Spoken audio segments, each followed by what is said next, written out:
അച്ഛോ, ഈശോമിശിഹായ്ക്ക് സ്തുതിയായിരിക്കട്ടെ. എപ്പോഴും സ്തുതിയായിരിക്കട്ടെ. അമ്മേ ദേവിയെ കാത്തോളണേ. എന്നെ രക്ഷിക്കാൻ ഇനി നിങ്ങൾക്കും മാത്രമേ പറ്റുള്ളൂ. അങ്ങോട്ട് വിട്ട് തന്നേക്കാണ്.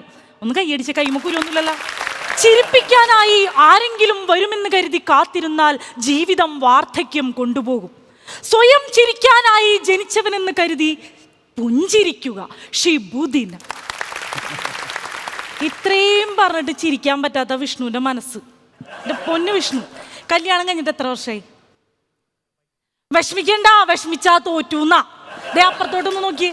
വിഷമിച്ച കാര്യം പറയുമ്പോൾ മറന്നു പോകും, മറവി സംഭവിക്കും. അതുകൊണ്ടാണ് എനിക്കത് മനസ്സിലായി. ഭയങ്കര സങ്കടത്തിലാണെന്ന്. തൊട്ടപ്പുറത്തോട്ട് നോക്കിക്കോ. കണ്ട, കല്യാണം കഴിയാത്ത വിഷമമാണ്. അപ്പൊ നമുക്കുള്ള വിഷമം വേറൊരാൾക്ക് ഇല്ലെങ്കിൽ, വേറൊരാൾക്ക് ഇല്ലാത്ത വിഷമം നമുക്ക് ഉണ്ടെങ്കിൽ മാത്രം വിഷമിച്ചാ പോരേ.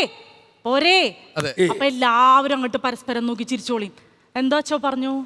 അടക്കട്ടെ. അതെ. അപ്പൊ ഞാൻ ഇന്ന് പറയാൻ പോകുന്നതേ എന്റെ വിഷയം വേറൊന്നുമല്ല, ഞാൻ തന്നെയാണ് എന്റെ വിഷയം. നിങ്ങളെ ചിരിപ്പിക്കാൻ വേണ്ടിതേ ഇവിടം വരെ എത്തിയ എൻ്റെ യാത്ര.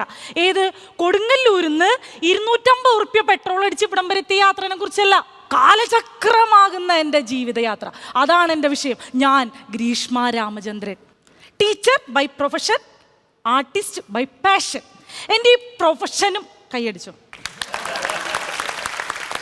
എൻ്റെ ഈ പ്രൊഫഷനും പാഷനും തമ്മിൽ അല്ല, എൻ്റെ അച്ഛനും ഞാനും തമ്മിൽ ഈ പ്രോപ്പ യുദ്ധം തുടങ്ങിയിട്ട് കുറേ കാലങ്ങളായി. സാമ്പത്തിക ബുദ്ധിമുട്ട് മുന്നിൽ കണ്ടുകൊണ്ട് ഡാൻസർ ആവാൻ ആഗ്രഹിച്ച എന്നെ അച്ഛൻ പാട്ട് പഠിക്കാൻ കൊണ്ടാക്കി. ഞാൻ അവിടുന്ന് ഡാൻസ് പഠിച്ചു. അച്ഛൻ ഹാർമോണിയം വാങ്ങി, ഞാൻ ചെലങ്ക വാങ്ങി.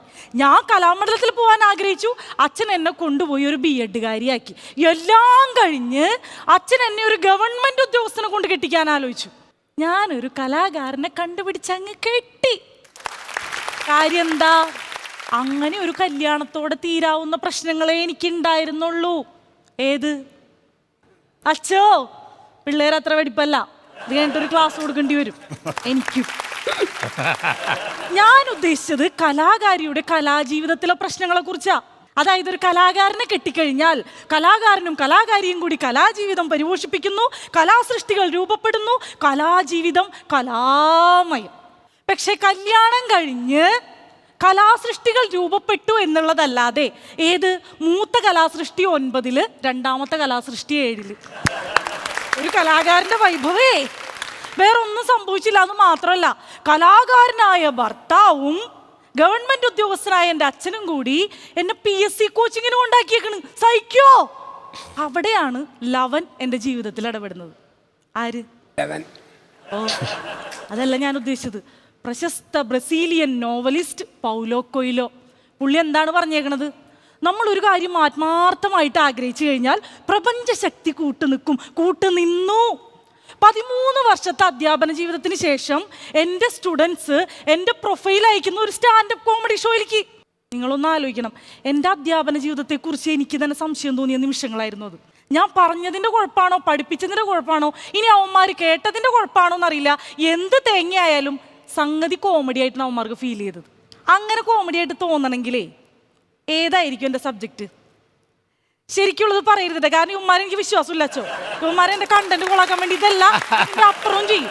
കൊടുങ്ങല്ലൂർക്കാരിയാണ്, പച്ച മലയാളം അറിയാം. ഇംഗ്ലീഷ് കണ്ടന്റിലില്ലാതെ പറയരുതെന്ന് അവിടെ നിന്ന് ഞാൻ പറഞ്ഞിട്ടുള്ളത്.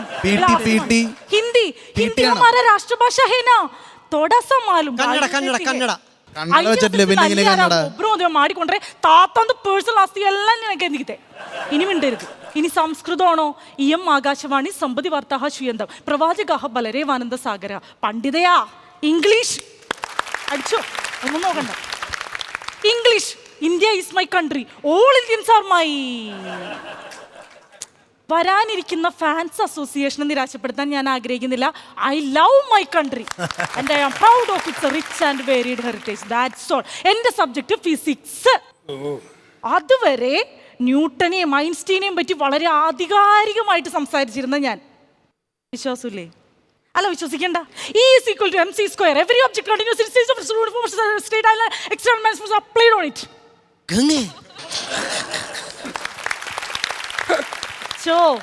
ഇവന്മാർക്കൊന്നും കാര്യം മനസ്സിലായിട്ടില്ല. അതുകൊണ്ട് ഞാൻ രക്ഷപ്പെട്ടു. അതെങ്ങനെയാണ്? ആയ കാലത്ത് ഒരു പ്രാഥമിക വിദ്യാഭ്യാസമെങ്കിലും നേടിയിരുന്നെങ്കിൽ ഇപ്പൊ ഇങ്ങനെ കണ്ണുമിഴിച്ചിരിക്കേണ്ട കാര്യമില്ല. അത് പിള്ളേർക്ക് മനസ്സിലായത് അവരെ സ്റ്റാൻഡപ്പ് കോമഡി അയച്ചുകൊണ്ട്. Very good, keep it up. അതിലെങ്കിലും ഒരു ഭാവി പിള്ളേരെ എന്നിൽ കണ്ടെത്തി. അതുകൊണ്ട് ഞാൻ ഇന്നിവിടെ നിൽക്കുന്നു. അപ്പോൾ അതുവരെ ന്യൂട്ടനെ ഐൻസ്റ്റീനെ പറ്റി വളരെ ആധികാരികമായിട്ട് സംസാരിച്ചിരുന്ന ഞാൻ അവിടെ ചെന്ന് സുമേഷിനെ, രമേഷിനെ, സുഗുണനെ, രമണനെയും ഒക്കെ പിടിച്ച് കണ്ടന്റാക്കി എൻ്റെ അമ്മനെ വരെ. അവസാനം ഞാൻ കാരണം നാട്ടുകാരും വീട്ടുകാരും കൂട്ടുകാരും ഒക്കെ രക്ഷപ്പെടുന്നുള്ള അവസ്ഥ എത്തിയപ്പോൾ ഏതൊരു മലയാളിയും പോലെ തന്നെ എനിക്ക് കണ്ണുകടിയായി. വീണ്ടും ലവൻ എൻ്റെ ജീവിതത്തിൽ ഇടപെട്ട്. ആര്? Paulo Coelho. നേരെ ഞാൻ ചെന്ന് പെടുന്നത് ഒരു റിയാലിറ്റി ഷോയില്. അങ്ങനെ റണ്ണറപ്പായി. പിള്ളേരെ രക്ഷപ്പെട്ടല്ലോ. അപ്പൊ ആരാ പറഞ്ഞു? രക്ഷപ്പെട്ടല്ല, പിള്ളേരെ തോന്നിയ ദിവസം ഞങ്ങളുടെ നാട്ടിൽ വന്നിട്ട് അന്തസ്സ്, ആഭിജാത, സംസ്കാരം, സൗന്ദര്യം, ബുദ്ധി, കഴിവ് തീർന്ന് വംശനാശമാണ്. ഈ ഒരു ഒറ്റ പീസുള്ളൂ ഇനി ബാക്കി. ഈ പരിപാടി കഴിയുമ്പോൾ തീർന്നോളും ആ പീസും കൂടി. ആരത്? എനിക്ക് മതിയായില്ല അല്ലേ? ഞാനിവിടെ തേഞ്ഞൊട്ടണം, അതിനു വേണ്ടിയല്ല. നടക്കൂലച്ചോ. ഒന്നില്ലെങ്കിൽ ഞാൻ സുല്ലിട്ട് പോണം. പോണെന്ന് പറയില്ലേട്ടാ. ടീച്ചറെ ക്ലാസ് നന്നായിട്ട് എടുക്കണ്ടേ? തമാശയിലും ക്ലാസ് നന്നായിട്ടുണ്ട് പറഞ്ഞോ. ഇത് തന്നെയാണ് എൻ്റെ പിള്ളേരും പറഞ്ഞത്. അങ്ങനെ എൻ്റെ പ്രൊഫൈലില് ഒരു റിയാലിറ്റി ഷോ റണ്ണറപ്പ് വരെ എത്തി. നേരെ ഒരു വെബ് സീരീസിലോട്ട് ആക്ട്രസ്സായി. ഞാൻ വിചാരിച്ചു ഇതോടെ എൻ്റെ കത്തിക്കൽ കഴിഞ്ഞു. ആക്ട്രസ് ആ ഒരു ആർട്ടിസ്റ്റ് ആവണമായി. പക്ഷെ അതല്ല, എവിടെ നിന്ന് രക്ഷപ്പെട്ട് ഓടിയോ അവിടെ തന്നെ വീണ്ടും കഷ്ടപ്പെട്ട് വന്നെത്തുന്ന അവസ്ഥ. ഭൂമിയിലൊരു സ്വർഗമുണ്ടെങ്കിൽ അത് ഇതാണ്, ഇതാണ്, ഇവിടെയാണ്. ഇനി ഞാൻ ഇവിടം വരെ എത്തിയില്ലേ. പക്ഷെ ഇതറിയാത്തൊരു കൂട്ടരുണ്ട്. ആരാന്നറിയോ? ചോദിക്കുക. ആരാന്ന് ചോദിക്കും. ആരാന്നാ? ഞങ്ങളുടെ സ്വന്തം അസോസിയേഷൻകാര്. അതാരാ? ആ പേരിവിടെ പറഞ്ഞിട്ട് വേണം അല്ലേ? വരിസംഖ്യ 4 തവണയാണ് മുടക്ക്. മനസ്സിലായ? അവന്മാര് കാത്തിരിക്കണ എന്തെങ്കിലും ഒരു കാരണം കിട്ടാൻ. ഈ അസോസിയേഷൻകാർ മാത്രം ഇന്നേ വരെ എനിക്കൊരു മൊമെന്റോ വരെ തന്നിട്ട്. അച്ഛൻ ഞാൻ പോണു, നീ കളിക്ക്, ഞാൻ ഇല്ല. ഇങ്ങനെയാണെങ്കിൽ അച്ഛൻ അച്ഛനൊന്ന് പറഞ്ഞ് മനസ്സിലാക്കി വരാ. ഇന്നേ വരെ അവന്മാർ എനിക്കൊരു മൊമെന്റോ വരെ തന്നിട്ടില്ല. കാര്യം എനിക്ക് അവന്മാരൊരു തേങ്ങ ആവശ്യമില്ല. അഹങ്കാരം കൊണ്ട് പറയല്ലേട്ടാ. എൻ്റെ വീട്ടിലെ അടുക്കളയുടെ ജനലേമ വരെ മൊമെന്റോ ഇരിക്കുകയാണ്. അപ്പൊ ഇനി തരുന്നത് 10, 100, 1000 ആയിട്ട് ഇങ്ങോട്ട് തരികയെന്ന് വെച്ച് കഴിഞ്ഞാൽ എനിക്കതൊരു ഉപജീവന മാർഗമാവും. നിനക്ക് വല്ല പണിക്കും പൊക്കൂടെ മോളെ എന്നുള്ള ഭർത്താവിന്റെ ചോദ്യത്തിനൊരു സമാധാനമാവും. ഇപ്പൊ നിങ്ങൾ വിചാരിക്കുന്നുണ്ടാവും, ഓ കിട്ടിയ അവസരത്തിന് അവൾ അങ്ങോട്ട് തള്ളി മറിച്ചെന്ന്. അതല്ല കേട്ടിരുന്നതിന് അത് ഇങ്ങോട്ട് തരണം. അതാണ് വേണ്ടത്. ഇത് സ്റ്റാൻഡപ്പ് കോമഡിയോ ജീവചരിത്രമോ? ഇവനെ കൂട്ടൊക്കെ തോറ്റില്ല. എന്റെ ജീവചരിത്രമാണ് ഈ പറഞ്ഞുകൊണ്ടിരിക്കുന്നത്. ഞാൻ നിങ്ങൾക്കും കൂടി വേണ്ടിയാണ് ഈ സംസാരിക്കുന്നത്. അതാ എല്ലാ കലാകാരന്മാർക്കും വേണ്ടിയാണ് ഞാൻ സംസാരിക്കുന്നത് അല്ലേ? പക്ഷെ ഇതൊക്കെ പറഞ്ഞു കഴിഞ്ഞാലും എനിക്കൊരു കാര്യത്തിൽ ഉറപ്പുണ്ട്. അന്ന് മോളൊരു ഗവൺമെൻറ് ഉദ്യോഗസ്ഥയായിട്ട് കാണാൻ ആഗ്രഹിച്ച എൻ്റെ അച്ഛൻ ഇന്ന് അഭിമാനത്തോടുകൂടി പറയും എൻ്റെ കഴിവ് കണ്ടിട്ട്, മോളെ നീ ഒരു സ്റ്റാൻഡപ്പ് കൊമേഡിയൻ തന്നെ ആയാൽ മതിയെന്ന്. അതാണ് ഗ്രീഷ്മ രാമചന്ദ്രൻ. ബെറ്റിനുണ്ട് 1000 രൂപയ്ക്ക്. നന്നായി. 1 മിനിറ്റ് ഇട്ടാ. അച്ഛൻ വിളിക്കണം. അച്ഛനാണ്. അച്ഛൻ 1 മിനിറ്റ് ഇട്ടാ. അച്ഛാ, മുത്തുമണിയാണ്. ഞാൻ ദേ ഇവിടെ സ്റ്റാൻഡപ്പ് കോമഡി ഷോയില് ചെയ്തോണ്ടിരിക്കുകയാണ്. അച്ഛാ ഇല്ലച്ച, നല്ല സ്റ്റാൻഡപ്പ് കോമഡിയാണ് എൻ്റെ. ഇത് ഇവരൊക്കെ കൈയടിക്കണ്ടല്ലോ. ഇല്ലച്ച, ഞാൻ അയക്കാം. നാളെയും കൂടി ഉണ്ട് ഡേറ്റ്. ക്ലർക്കിൻ്റെ ആണ്. നാളെ അയച്ചോളാം അച്ഛാ. സത്യമായിട്ട് ഞാൻ അയച്ചോളാം പ്ലീസ്. ഇല്ല അച്ഛൻ, ഇനി ചെയ്യൂല. സത്യമായിട്ടും ചെയ്യൂല. നോബിച്ചേട്ടനുണ്ട്. നോബിച്ചേട്ടൻ ഞാൻ വേണമെങ്കിൽ തലത്തോട് സത്യം ചെയ്യാം. ഇവിടെയുള്ള കണ്ടസ്റ്റൻസ് എല്ലാവരും ആണ് സത്യം. ഇനി ഞാനിത് ആവർത്തിക്കൂല. സത്യം. പിന്നെ നേരത്തെ പറഞ്ഞ ബെറ്റില്ലേ, അതിന് ഞാനില്ല. സുല്ല് എൻ്റെ മുത്തച്ഛൻ മരിച്ചിരിക്കണം. ഒരാഴ്ചക്ക് ബെറ്റ് വയ്ക്കാൻ പാടില്ല. അതുകൊണ്ടാണ്. ചതിച്ചത് മുഴുവനും ലവനാണ്. ആര്? Paulo Coelho. പുള്ളി പറഞ്ഞ എന്താണ്, നമുക്കൊരാഗ്രഹം ഉണ്ടെങ്കിൽ അത് നേടിത്തരാൻ പ്രപഞ്ചശക്തി കൂട്ടു നിൽക്കുന്നു. കഴിവ് വേണമെന്ന് പറഞ്ഞാനോ ചേട്ടാ? കഴിവില്ലാത്തവർ അംഗീകരിക്കാത്ത ലോകമേ ഇതെന്ത് വിധി. ഇതാണ് എൻ്റെ വിധി. കഴിവില്ലാത്തവർ അംഗീകരിക്കാത്ത ലോകമേ ഇതെന്ത് വിധി. ഇതാണ് എൻ്റെ വിധി. അച്ഛോ, ഇതാണ് എൻ്റെ വിധി. നന്ദി. അച്ഛൻ്റെ വിധി. അച്ഛോ എങ്ങനെയുണ്ട്? നന്നായിരുന്നു. Thank you. നല്ല അവതരണം.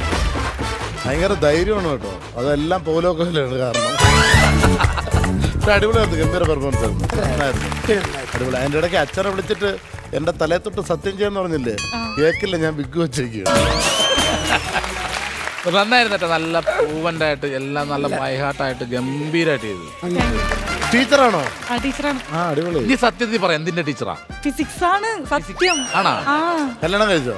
ആ കല്യാണം കഴിഞ്ഞു. കലാകാരനാണോ? ആ കലാകാരനാണ്. എന്ത് കലാകാരൻ? എന്റെ യഥാർത്ഥ കഥ തന്നെയാണിത്. അതെയാ? ആ പുള്ളി എന്ത് ചെയ്യുന്നു? പുള്ളി ദേവസ്വം ബോർഡ് എംപ്ലോയി ആണ്. ആള് ഇടയ്ക്ക പഞ്ചവാദ്യം എല്ലാം ചെയ്യും. ഇടക്ക് പഞ്ചവാദ്യം ചെയ്യുന്നു. ഇടയ്ക്കല്ല, ഇടക്ക പഞ്ചവാദ്യം എല്ലാം ചെയ്യുന്നു അല്ലേ? അല്ല, ഇങ്ങനെയൊക്കെ കേൾക്കുമ്പം എങ്ങനെയൊക്കെ വളരാൻ പറ്റും എന്ന് മറ്റുള്ളവർക്കൊരു പ്രോത്സാഹനമാണ് ഇങ്ങനെയുള്ള കാര്യങ്ങൾ പറയുന്നത്. പിന്നെ നമുക്ക് തന്നെ ഒരു ധാരണ വേണം, ഞാനൊരു മഹാസംഭവമാണ്, നിസ്സാരപ്പെട്ട ആളല്ല. കുട്ടികളോട് സാർ ചോദിച്ചു, 1960 ശേഷം ഉണ്ടായ ഇന്നും നിലനിൽക്കുന്ന ഒരു വലിയ സംഭവം ഒരു കുട്ടി ഒരു സാർ, അത് ഞാൻ തന്നെയാണ്. നമ്മുടെ തന്നെ ഒരു മഹാസംഭവമാണ്. ഇങ്ങനെ അവതരിപ്പിക്കുമ്പോൾ നമ്മുടെ മനസ്സിൽ ശരിക്കും കേൾക്കും. അപ്പൊ ഞങ്ങൾ ആ കർമ്മത്തിലേക്ക് കടക്കട്ടെ. കടന്നോളൂ. അമ്മേ ദേവിയെ കാത്തോളൂ. അമ്മേ ദേവി മാരി നോബി സാജു കാത്തോളം എന്ന് പറ. ഞങ്ങളെ രണ്ടുപേരും അച്ഛനാണെന്ന് മാർക്കിടുന്നു. ആദ്യം ഈശോ വിശേഷീകരിക്കട്ടെന്ന് പറഞ്ഞില്ല, അതുകൊണ്ട്. അച്ഛന്റെ പിന്നെ നല്ല മനസ്സിലാണ്, അതായത് നമുക്കറിയാം. ഈ തലയിരിക്കുമ്പോൾ വാലാടരുന്ന് പറഞ്ഞുകൊണ്ട് അച്ഛനിരിക്കൊണ്ട് അച്ഛനായിട്ട് സംസാരിച്ചിട്ടാണ് ഞങ്ങൾ മാർക്കിട്ടേക്കണത്.